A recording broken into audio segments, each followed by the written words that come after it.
As James has been wandering the country giving talks at universities, he's encountered a new phenomenon. Something he would have never imagined when he first picked up the controller. The esports scholarship. In a lot of ways, this is great, and in some it really isn't. Let's talk about both.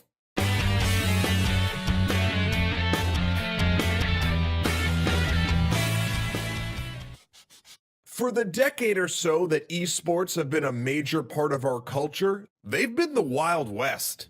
Teams form ad hoc, there was no real formal training, even how the players got paid and what leagues were official took some time to work out.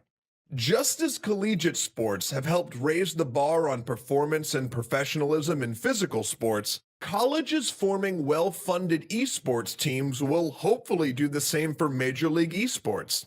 Now, truthfully, I actually don't mind most of the amateurism in esports today. But it's a bit depressing hearing about a new esports scandal every week. It's my hope that college environments, with coaches as positive role models, can do something to help young people make the transition from little-known game enthusiast to full-fledged esports star. Granted, physical sports haven't done this as well as I would like either, but I'm hoping we can do better. These scholarships might also offer a path to education for people who otherwise couldn't afford college, which is an incredible thing. That said, though, I have a few lingering concerns.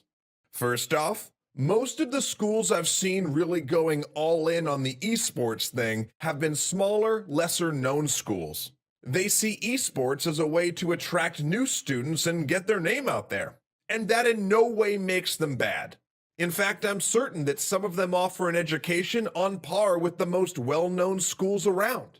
But it does mean that any student eyeing these programs should really take a close look at what the rest of the school has to offer, because it may not actually suit their needs. I also worry that many of these schools could be spending their money better elsewhere. Some of these schools are diverting funds from their nascent game design degrees or computer science departments to create a thriving esports program.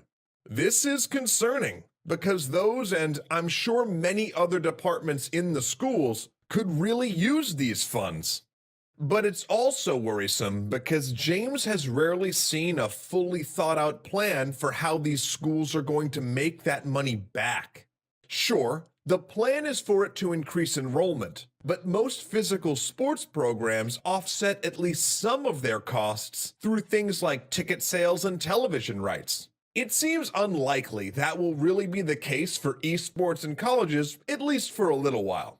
Then there's the question of how to balance study and training. Traditional sports have had decades to work on that problem, and